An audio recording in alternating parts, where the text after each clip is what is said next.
Assalamualaikum warahmatullahi wabarakatuh. Bagaimana kabarnya anak soleh dan solehah? Semoga Ananda senantiasa dalam lindungan Allah Subhanahu wa Ta'ala. Sebelumnya, kita sudah mempelajari subtema 2 tentang gangguan kesehatan pada organ peredaran darah. Jadi, anak soleh dan solehah sudah tahu kan? Sekarang kita akan mempelajari tentang cara memelihara kesehatan organ peredaran darah manusia. Maka marilah kita mulai pelajaran hari ini dengan membaca doa belajar agar bernilai ibadah dan diberikan kemudahan oleh Allah Subhanahu wa Ta'ala. Berdoa dimulai. Allahumma inni as'aluka ilman nafi'an wa rizqan thayyiban wa amalan mutaqabbala. Anak soleh dan solehah, tahu nggak makanan yang bernutrisi diperoleh dari makanan sehat yang nantinya akan diolah untuk aktivitas setiap hari? Organ peredaran darah memiliki peranan dalam menyalurkan nutrisi yang diperlukan.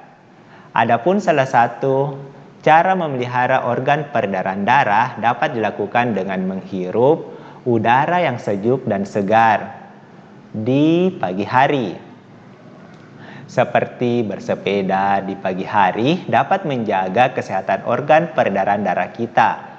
Bersepeda dapat meningkatkan detak jantung sehingga aliran darah menjadi lancar. Selain itu, bersepeda juga dapat mengurangi resiko penyakit jantung dan menurunkan tingkat kolesterol dan mengurangi resiko penyakit jantung. Dan dapat menurunkan tingkat kolesterol dalam darah. Dengan demikian, bersepeda dapat meningkatkan atau menjauhkan kita dari penyakit jantung. Selain itu, bersepeda juga menguatkan otot jantung. Otot jantung yang kuat dapat menghantarkan darah dan oksigen ke seluruh tubuh secara optimal. Bersepeda dapat mengoptimalkan kinerja organ peredaran darah kita. Ya, seperti kita bersepeda. Jadi, seperti itu. Sistem peredaran darah manusia atau hewan mamalia merupakan sistem peredaran darah paling kompleks dan sempurna dibandingkan hewan lain.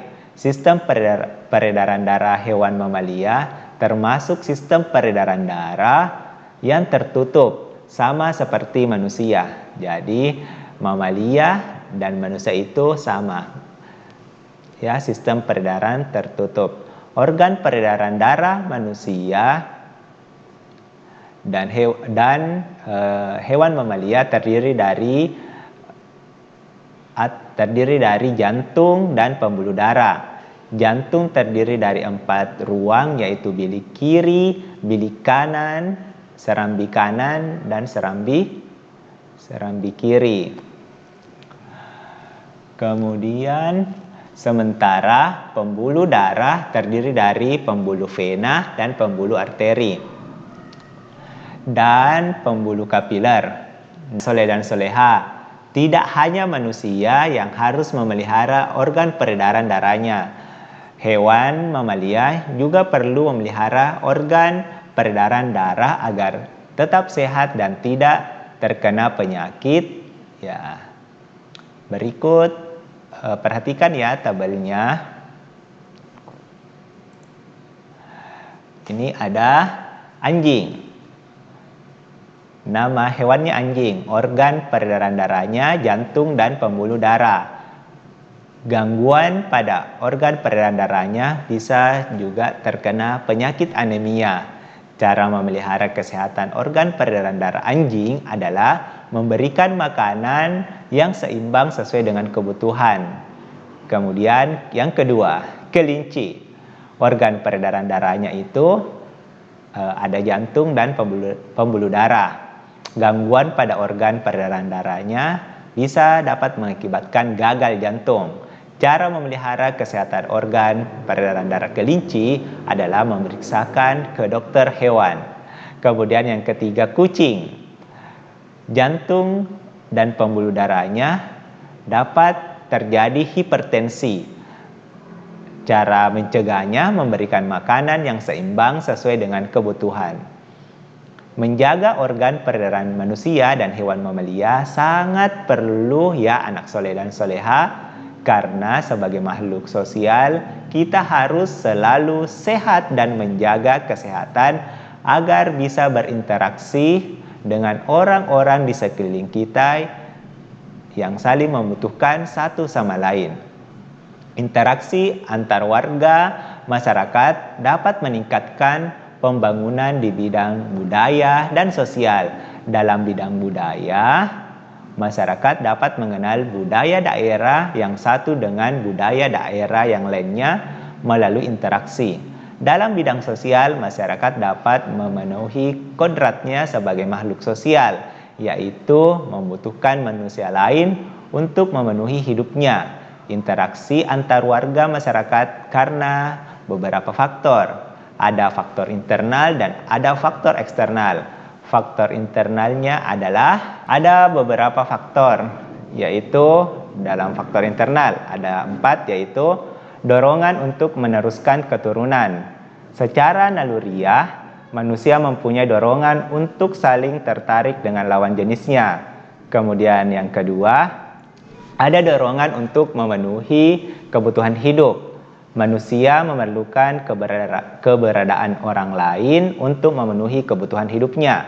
Yang ketiga, dorongan untuk mempertahankan hidup, terutama untuk menghadapi serangan suku bangsa lain maupun serangan binatang-binatang buas. Faktor internal yang keempat yaitu dorongan untuk melakukan komunikasi dengan sesama. Manusia memerlukan komunikasi dengan orang lain dalam satu lingkungan sosial budaya. Ya, setelah kita mengenal faktor internal, sekarang ada juga faktor eksternal. Yang pertama, adanya simpati. Seseorang individu akan merasa tertarik untuk berkomunikasi dengan orang lain. Inilah yang dimaksud simpati yang selanjutnya akan menggerakkan individu untuk mengawali proses interaksi sosial. Yang kedua, adanya motivasi. Motivasi adalah dorongan yang ada pada diri sendiri yang pada dasarnya orang melakukan perubahan. Kemudian yang ketiga adanya imitasi. Imitasi adalah suatu keinginan seseorang untuk meniru segala sesuatu yang ada pada orang lain. Kemudian adanya empati, simpati, motivasi, imitasi. Kemudian empati. Empati kelanjutan dari rasa simpati yang berupa perbuatan nyata untuk mewujudkan rasa simpatinya. Kemudian yang terakhir adanya sugesti. Sugesti adanya kepercayaan yang sangat mendalam dari seseorang kepada orang lain. Dengan demikian, orang yang dipercaya akan dapat mempengaruhi perilaku orang tersebut. Jadi, ada dua faktor yang mempengaruhi interaksi sosial itu, yaitu faktor internal dan faktor eksternal. Interaksi sosial tidak membatasi setiap orang untuk berinteraksi dengan suku yang berbeda. Dari suku yang berbeda, ada pola lantai yang biasa digunakan dalam berbagai tarian, ya, karena setiap daerah memiliki tarian daerah. Sekarang simak penjelasannya ya. Pola lantai digunakan biasanya sesuai dengan gerakan yang menjadi ciri khas tarian tersebut. Misalnya, tari saman dari Aceh yang memiliki ciri khas menggunakan pola lantai garis lurus. Selain tari saman, kita bisa mengamati bentuk pola lantai pada tarian lainnya. Ayo kita amati pola tarian daerah seperti ini. Ada pola lantai dalam tari daerah. Contohnya tari jaipong. Tari jaipong, pola lantai yang digunakan lurus dan zigzag. Kemudian tari kecak, pola lantai yang digunakan adalah oval atau melingkar. Kemudian Tari saman yang berasal dari Aceh ini, pola lantai yang digunakan garis lurus.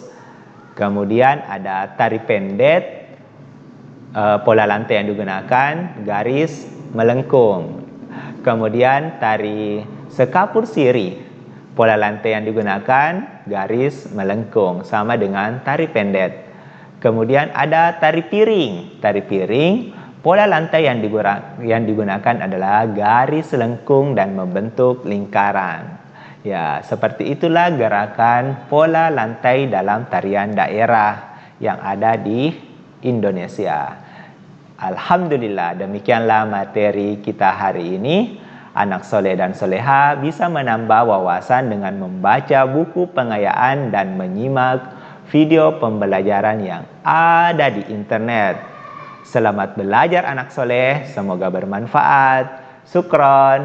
Assalamualaikum warahmatullahi wabarakatuh. Subhanakallahumma bihamdik, asyhadu an la ilaha illa anta, astaghfiruka wa atubu ilaik.